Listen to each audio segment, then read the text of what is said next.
So in my role as a heritage consultant, I'm often called out to listed homes where the clients are dealing with a damp issue.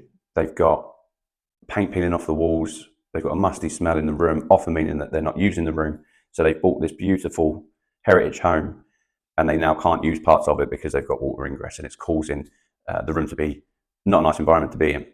So today I'm going to take you to one of our sites where the client was experiencing exactly that. I'm going to show you how we solved the problem, and I'm going to talk you through the materials we used that get us to the solution that we want. And hopefully in doing that, that will give you enough information that if you are having this problem, you know that it's solvable. And if a builder's going to come out and advise you on it, you'll know exactly whether they're telling you the conservation approach or they're telling you, a builder's approach that's the easiest one. So stick with me. I'm going to try my best to explain the problems. I'll see you on the scaffold.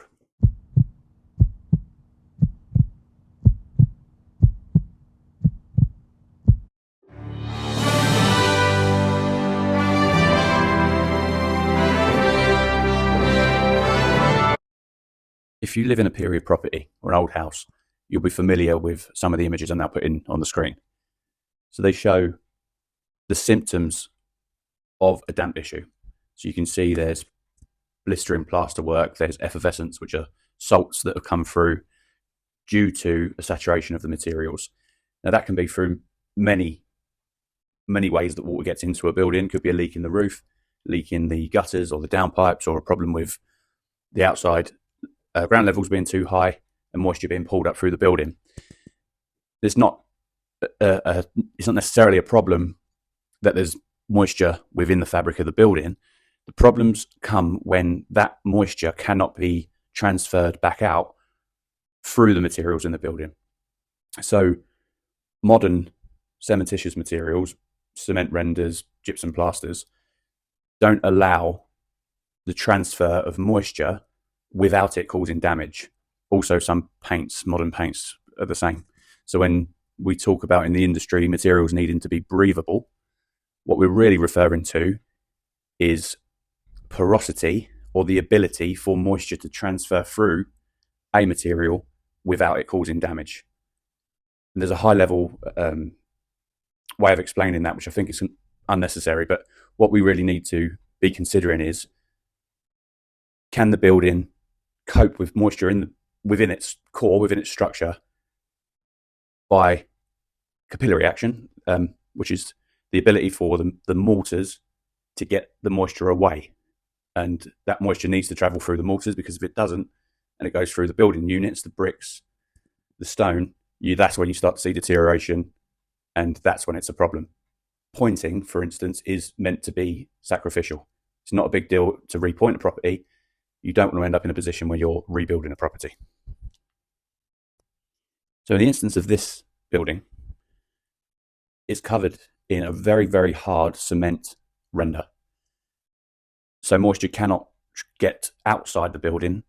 It has to travel inside the building, because inside it has got the original lime mortars for the wall coverings, the plasterwork.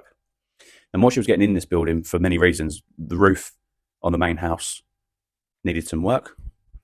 The gutters and downpipes all needed changing. In fact, the gutter, I haven't got any photos of this unfortunately, but the original gutters were a timber box gutter, and it was lined with lead that was completely cracked, and the detailing was incorrect. So water was sitting in there, just wicking straight into the building. We managed to get listed building consent to get rid of them completely and to put up a more traditional cast iron gutter and downpipe, and that is dealing with the water much more efficiently. To the right hand side of the building, where the annex is built up against the original construction, there was a parapet wall, and on the back of that parapet wall was a lead box gutter. And the same situation that we were having with the gutter on the house, this wasn't detailed very well. So the water was sitting in there and it was pouring into the annex. Now that wall wasn't rendered, but it did have layers and layers of paint on there, which was locking that moisture in the wall. On the inside face of the wall as well, a helpful builder had come round and put a completely impermeable membrane up and rendered on top of that as well. So any moisture getting in had no opportunity to release. So it was just causing decay in the core of the wall. We stripped all the paint off, restored the brickwork, and mostly removed all of the internal plaster and membranes. In addition to the moisture getting in, or rain getting in from the top, in addition to the water getting in from the top of this building, it was also struggling with moisture from the ground. So what we've done is strip all the render off, put in the French drain at the bottom of the building to allow the base of the building to breathe or deal with the moisture at that level. And then we've re-rendered the plinth in a lime mortar so that the base of the building has a more compatible covering on it and can still allow the building to dry at that level. And as you can see by these images, it wasn't just the internal faces that were damaged. The external envelope of the building, the brickwork, was in a terrible state. So there's been a lot of brick replacements, a lot of repairs to the arches above the windows, and that was because the lintels had rotted out because of the moisture in the wall, which are now all repaired and will last, hopefully, hundreds of years into the future. As I said in the intro, the point of this video is really to show that these symptoms of the problem are curable. This is quite an extreme case where we've had to strip the render off, and it's a big building, so it's a lot of work. But in most cases, if you stop the water ingress and you replace the materials with something that's going to allow that moisture to get out, it is absolutely reversible. It doesn't have to be a hugely invasive solution. Absolutely, you do not have to get rid of all the materials and start again. You need to understand what the building needs, understand the materials that are going to get the best results and are compatible with the original construction of the building. An opportunity to find a solution where it meets your budget, it meets the best thing for the building, and you can put a plan in place to solve these issues over time, stop the water getting in and allow the building the opportunity to manage the moisture once it's getting in. That's the key takeaway from the video.